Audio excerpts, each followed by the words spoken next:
تھی پچھلی آیت میں یہ ہے کہ آسمان اور زمین اور رات اور دن کے آنے جانے میں اور کشتی کے چلنے میں، یعنی ان ساری چیزوں میں نشانیاں ہیں۔ کس کس چیز میں نشانیاں ہیں؟ آسمان اور زمین کی پیدائش میں۔ تو کتنی بڑی وسیع ہے اللہ تعالیٰ کی یہ جو کائنات ہے۔ آج میں پڑھ رہا تھا تو کوئی بندہ جو نا وہ کیلکولیشن بھی نہیں یاد رکھ سکتا، اس کا احاطہ کرنا تو دور کی بات ہے، کیلکولیشن نہیں کوئی یاد کر سکتا۔ کتنی لمبی چوڑی کیلکولیشن ہے، اربوں خربوں خربوں بلین ٹریلینز آف ٹریلینز کی کائنات بڑی ہے جو ابھی تک معلوم ہے، اور جو معلوم ہی نہیں ہے، یعنی ایک کہکشاں جس کو انسان نے معلوم کیا ہے وہ ٹریلینز ٹائمز جو ہے وہ اس دنیا سے بڑی ہے، اور جو معلوم ہی نہیں کہکشائیں اور اس طرح کی اربوں خربوں جو ہیں وہ کہکشائیں ہیں، اور پھر مزید بن رہی ہیں۔ یہ ساری چیزیں تو ان میں نشانیاں ہیں، اور رات اور دن کے آنے جانے میں اور کشتی کے چلنے میں، اور آسمان سے جو اللہ تعالیٰ پانی نازل فرماتے ہیں اور اس پانی کے ذریعے سے بنجر زمین کو اللہ تعالیٰ زندہ کرتے ہیں، یعنی اس میں سے پھر ایک پوری حیات ہے، بہت چیزیں اگتی ہیں، اور کیسے اگتی ہیں سارے نظاموں کو بھی اللہ نے بیان کیا، اس میں نشانیاں ہیں۔ اور جتنے بھی اللہ نے چھپائے جو ہیں وہ بسائے ہیں، اس میں نشانیاں ہیں۔ ہواؤں کے چلنے میں اللہ کی نشانیاں ہیں، اور بادل جو ہے وہ مسخر ہے، ٹنوں کے حساب سے پانی اٹھا کر یہ آسمان اور زمین کے درمیان میں اللہ تعالیٰ نے ان کو مسخر کیا ہے، یعنی کھڑا کر دیا ہے، تو اس میں نشانیاں ہیں۔ لآیات لقوم یعقلون، عقل والوں کے لیے ہیں، ویسے عقل والوں کے لیے، جس کے پاس عقل ہی نہیں ہے تو پھر وہ اپنی عقل کا علاج کرے۔ وَمِنَ النَّاسِ مَن يَتَّخِذُ مِن دُونِ اللَّهِ أَندَادًا يُحِبُّونَهُمْ كَحُبِّ اللَّهِ، اور لوگوں میں سے بعض ایسے ہیں جو اللہ کو چھوڑ کر شریک پکڑتے ہیں، اور يُحِبُّونَهُمْ، وہ ان سے محبت کرتے ہیں، كَحُبِّ اللَّهِ، جیسے اللہ سے محبت کرنی چاہیے۔ اب اللہ سے محبت کرنی چاہیے نا، کہ اللہ تعالیٰ جو ہے وہ غفور ہے، رحیم ہے، ودود ہے، علیم ہے، بصیر ہے، سمیع ہے، اور اس کی یعنی کہ محبت کس وجہ سے کی جا سکتی ہے، کس کس لحاظ سے کی جا سکتی ہے؟ خوبصورتی، تو اللہ تعالیٰ سب سے زیادہ خوبصورت ہے، ان اللہ جمیل یحب الجمال، کائنات کی سب سے بڑی خوبصورت ذات اللہ کی ذات ہے۔ اور ملکیت، یعنی چیزوں کا مالک ہونے کے لحاظ سے لوگ کئی ان کو پسند کرتے ہیں، تو ساری کائنات کی ملکیت ہی اس کی ہے، بادشاہ اس کے، سب کچھ بنائے اس نے ہے۔ یعنی آج کے دور میں فنکاروں کے ساتھ، ان کے فن کی وجہ سے لوگ ان کے ساتھ محبت کرتے ہیں، تو یہ تو چھوٹے چھوٹے فن ہے، کسی کے آواز کا فن ہے، کسی کا کھیل کا فن ہے، کسی کے چھلانگ کا فن ہے، کسی کے پاس یہ چھوٹا چھوٹا فن ہے، وہ سیلیبریٹیز بنے ہوئے ہیں، اس وجہ سے ان سے لوگ جو محبت کرتے ہیں، اور ان کے محبت کا یہ آج کل کا ایک یعنی انداز چلتا ہے، یعنی یہ تو نا یہ نہیں، وہ ایسے ایسے کرتے ہیں، یعنی ہم تمہارے سامنے جھکتے ہیں، تمہاری فن کے سامنے ہم جو ہے نا وہ ہیج ہیں، یعنی ایک سجدے کا انداز، یعنی اس طرح کرتے ہیں، اس طرح، ٹھیک ہے؟ تو جن کے فن کو مانتے ہیں، ان کے فن کے موترف میں ایسے کرتے ہیں، ٹھیک ہے؟ تو ایک چھوٹا سا فن کسی کا ہے، آواز کا یا کسی چھلانگ کا یا کسی چیز کا، اس میں ایسے ہے، تو وہ جس کا فن ہے کہ وہ کن سے بناتا ہے پوری کائنات کو، کن سے ٹریلینز آف ٹریلینز بڑی کائنات کو بناتا ہے، اور اس کے اندر رنگ بھرتا ہے، پھولوں میں، مرچوں میں، پھولوں میں، شہد میں، اور ایک ہی قسم کا پانی لگتا ہے اس میں سے، پھر جو ہے وہ کوئی کڑتن والا ہے، کوئی میٹھا ہے، کوئی کھٹا ہے، کوئی رنگ کس ذائقے کا ہے، اور کتنے رنگ ہیں، اور کس طرح اس کے ڈھنگ ہیں، کیسی خوبصورتیاں ہیں، کیسے اس کے فن ہے، تو پھر اس سے محبت تو پھر اسی سے ہونی چاہیے۔ اور پھر یہ ہے کہ وہ اس سے محبت کیوں نہ کی جائے کہ انسان جتنے بھی گناہ کرتا ہے پھر اس کے سامنے سچے دل سے معافی مانگے تو بخشنے کے لیے، من یعمل سوءا او یظلم نفسہ ثم یستغفر اللہ یجد اللہ غفور رحیم، جو بھی کسی سے کوئی گناہ کوئی برائی ہو جائے اور پھر وہ اپنے رب کی طرف سے آئے اور استغفار کرے، یجد اللہ غفور رحیم، اللہ کو غفور رحیم پائے گا، تو اس سے کیسے کہ محبت نہ کریں۔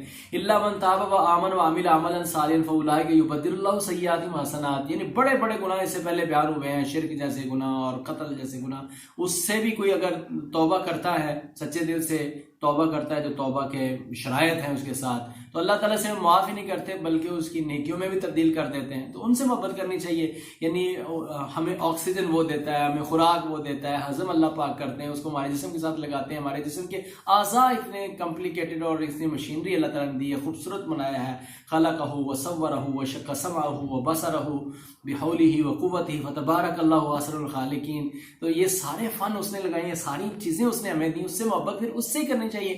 اب یہ محبت ساری اس کے ساتھ اصل میں ہونی چاہیے تھی، لیکن لوگ اس اللہ کو چھوڑ کر ان لوگوں سے محبت کرتے پھرتے ہیں، یعنی ان کے گیت گاتے پھرتے ہیں۔ اب محبت میں گیت گاتے ہیں نا، سبحان اللہ، الحمدللہ، اللہ اکبر، یہ اور قرآن پاک پڑھتے ہیں محبت میں۔ اب لوگ اللہ کو چھوڑ کر جن کو معبود بناتے ہیں نا، وہ ان کے نام کے بھی گیت گاتے ہیں، ان کے نام کی قوالیاں بناتے ہیں، ان کے نام کے گیت گا دیتے ہیں، ان کے نام کے ترانے پڑھتے ہیں۔ تو ان سے ایسے محبت کر رہے ہوتے ہیں جیسے اللہ سے محبت کرنی چاہیے، اور ان سے ایسے ڈر رہے ہوتے ہیں جیسے اللہ سے ڈرنا چاہیے، انہیں ایسے ڈر رہے ہوتے ہیں جیسے اللہ سے ڈرنا چاہیے۔ تو اللہ تعالیٰ فرماتے ہیں اللہ کو چھوڑ کر جن سے وہ محبت کرتے ہیں، جن کو شریک بناتے ہیں، ان سے ایسے محبت کرتے ہیں جیسے اللہ سے محبت کرنی چاہیے۔ تو آگے بتایا والذین آمنوا اشد حبا للہ، اور ایمان والے جو ہیں وہ سب سے زیادہ محبت کرنے میں اپنے اللہ کے لیے ہیں۔ تو ہمیں سب کو یہ اپنے آپ کو دیکھنا چاہیے کہ کیا ہم ایمان والے ہیں اگر، تو پھر ہم سب سے زیادہ محبت اللہ سے کرتے ہیں۔ اور محبت ہوتی کیا ہے؟ تاصل الہ وانت تظہر حبہ، تم اللہ کی نافرمانی کرتے ہو، کہتے ہو کہ محبت کرتے ہو۔ وان المحب لمن یحب مطیع، انسان جس سے محبت کرتا ہے وہ اس کی بات مانتا ہے۔ ابا سے محبت ہے تو اس کی بات مانتا ہے، اماں سے محبت ہے اس سے انسان بات مانتا ہے، تو بات ہی نہ مانے محبت کیسی ہے؟ تو جس سے انسان محبت کرتا ہے فطری بات انسان اس کی بات مانتا ہے۔ تو شاعر نے کہا ہے کہ تم اللہ کی نافرمانی کرتے ہو اور کہتے ہو تم اس سے محبت کرتے ہو، جھوٹ کہتے ہو۔ اگر محبت کرتے ہوتے تو اس کی بات مانتے۔ ٹھیک ہے، تو والذین آمنوا اشد حبا للہ، ایمان والے سب سے زیادہ محبت کس سے کرتے ہیں؟ ایک طرف مخلوق کی کسی بات، ہم کسی کو نہیں کہتے، کوئی نام نہیں لیتے کسی رشتے کا، کسی تعلق ہم نام نہیں لیتے۔ ایک طرف ان کی فرمائش ہے، مطالبہ ہے، اور وہ مطالبہ وہ ہے جو اللہ نے حرام کیا، منع کیا ہے، اور دوسری طرف اللہ کا مطالبہ ہے۔ تو انسان اللہ کے مطالبے کو ترجیح دیتا ہے یا اس انسان کے مخلوق کے مطالبے کو تعلق کو ترجیح دیتا ہے؟ اب جس کو ترجیح دیتا ہے اس سے محبت ہے، خواہ منہ سے کہے کہ میں اللہ سے محبت کرتا ہوں اور اللہ کی نافرمانی کر کے مطالبہ کسی اور کا مانتا ہو، تو پھر وہ محبت اصل میں اس سے کر رہا ہے، اللہ سے نہیں کر رہا، جھوٹ بولتا ہے۔ اگر اللہ سے محبت ہے تو پھر بات تو اس کی ماننی چاہیے تھی۔ وَلَوْ يَرَى الَّذِينَ ظَلَمُوا إِذْ يَرَوْنَ الْعَذَابَ، اور جب وہ دیکھیں گے ظالم، جب وہ عذاب کو دیکھیں گے تو ان القوۃ للہ جمیعۃ، ان کو سمجھ آ جائے گی ساری کی ساری قوت جو ہے وہ اللہ کے لیے ہے، وَأَنَّ اللَّهَ شَدِيدُ الْعَذَابِ، اور سخت عذاب والا ہے۔ اور آگے بات ہے اِسْتَبَرَّأَ الَّذِينَ اتُّبِعُوا مِنَ الَّذِينَ اتَّبَعُوا، وہ آپ کے ساتھی نہیں آئے، ان کے سننے والی تھی یہ بھی آئے ان کے بھی۔ اِسْتَبَرَّأَ، جب بری ہو جائیں گے، جب علیحدہ ہو جائیں گے، الَّذِينَ، وہ لوگ کہ اتبعوا، جو اتباع کیے گئے، یعنی جن کو لوگ فالو کرتے رہے، جو فالوڈ تھے، جن کی فالوئنگ ہوتی رہی، جو جن کو رہنما انہوں نے بنایا تھا اللہ کو چھوڑ کر، جن کو اپنا وہ بڑا مانتے تھے، مرشد پیر جو بھی اللہ کے انداز ان کو دیتے تھے، وہ قیامت والے دن الگ ہو جائیں گے، وہ بری ہو جائیں گے، کہیں گے ہم نہیں مانتے، ہم نے تو نہیں ان کو کہا، ہم نے تو نہیں ان کو کہا۔ جب وہ بری ہو جائیں گے، الگ ہو جائیں گے، کن سے؟ من الذین اتبعوا، ان سے جنہوں نے فالو کیا ان کو، جو ان کے پیچھے چلے، اور وہ تو بری ہو جائیں گے۔ ورأوا العذاب، اور عذاب جو ہے وہ سامنے ہوگا، وتقطعت بهم الاسباب، اور ہر طرح کے اسباب منقطع ہو جائیں گے، کوئی بھائی بہن بیوی بیٹی، کوئی جو ہے وہ رشتہ جو ہے وہ وہاں پر خاندان، کچھ بھی کام نہیں آئے گا، اور سب اسباب، کاروبار، مال تو ہے نہیں وہاں پر نا، سب منقطع ہو جائیں گے، اور عذاب سامنے ہوگا، اور جن کی وہ فالو کرتے رہے وہ بھی الگ ہو جائیں گے۔ تو جب یہ صورتحال ہوگی تو وقال الذین اتبعوا، جو فالو کرتے رہے، جو پیروی کرتے رہے، ان کے پیچھے چلتے رہے، وہ کہیں گے، کیا کہیں گے؟ لو ان لنا کرۃ، کاش کہ ہمارے پاس ہوتی مہلت، اور پھر ہم جاتے زمین میں دوبارہ واپس، فنتبرأ منہم کما تبرؤوا منا، ہم بھی ان کو ایسے ہی دفع کر دیتے اور کہتے کہ ہم بھی تم سے بری ہیں جس طرح آج ہی ہم سے بری ہو گئے، بٹ لوٹنا نہیں ہے، اس دن تو واپس نہیں آنا۔ تو اللہ نے یہاں بتا دیا ہے کہ اس دن وہ بری ہو جائیں گے، فنتبرأ منہم کما تبرؤوا منا، ہم بھی ان سے جدا ہو جاتے، بری ہو جاتے، جس طرح انہوں نے آج بزاری اور برات کا اظہار کیا ہے۔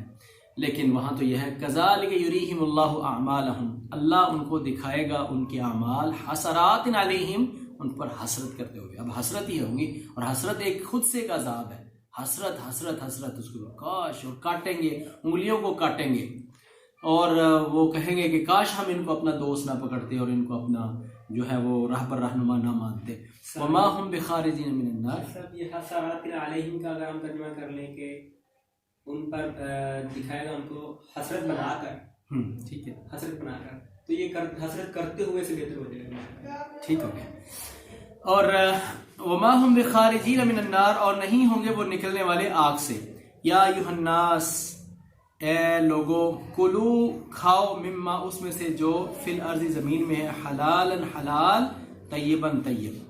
تو جی آپ کو میں نے بتایا تھا کہ ہمارے اوپر لازم ہے 2 شرطیں کھانے میں، کہ وہ چیز حلال بھی ہو، وہ طیب بھی ہو. تو حلال اور طیب میں کیا فرق ہے جی؟ حلال جو ہر حلال ہے وہ یعنی کہ وہ ناپاک ہو سکتی ہے، ناپاک ہو سکتی ہے. فار ایگزامپل اس کو کوئی نجس چیز، کوئی بھی چیز لگ جاتی ہے تو وہ ناپاک ہو جائے گی. حلال جو چیز ہے، جیسے بکری کا گوشت کھانا حلال ہے، لیکن وہی چیز اگر بکری چوری کی ہو تو وہ طیب نہیں ہوگی. تو وہ حلال تو ہے اور حلال ذریعے سے کما کے کھائی گئی ہوگی تو وہ طیب ہوگی. تو یہاں پر یہ ہے کہ اے ایمان والو، کھاؤ اس میں سے جو زمین میں ہے اور وہ حلال ہو اور کیا ہو؟ طیب ہو. ان اللہ طیب لا يحب الا طیبا، اللہ پاک ہیں اور وہ صرف پاک کو ہی پسند کرتے ہیں. وان اللہ نظیف لا يحب الا نظیفا، اور اللہ تعالیٰ صاف ستھرے ہیں اور نظافت کو پسند فرماتے ہیں. ولا تتبعوا خطوات الشیطان، اور نہ پیروی کرو تم شیطان کے خطوات کی. انہ، بے شک وہ، لکم تمہارے لیے ہے، عدو دشمن، مبین کھلا، وہ تمہارے لیے کھلا دشمن ہے. تو ایک جگہ پر اللہ نے فرمایا ان الشیطان لکم عدو فاتخذوه عدوا، شیطان تمہارا دشمن ہے، اس کو دشمن سمجھو.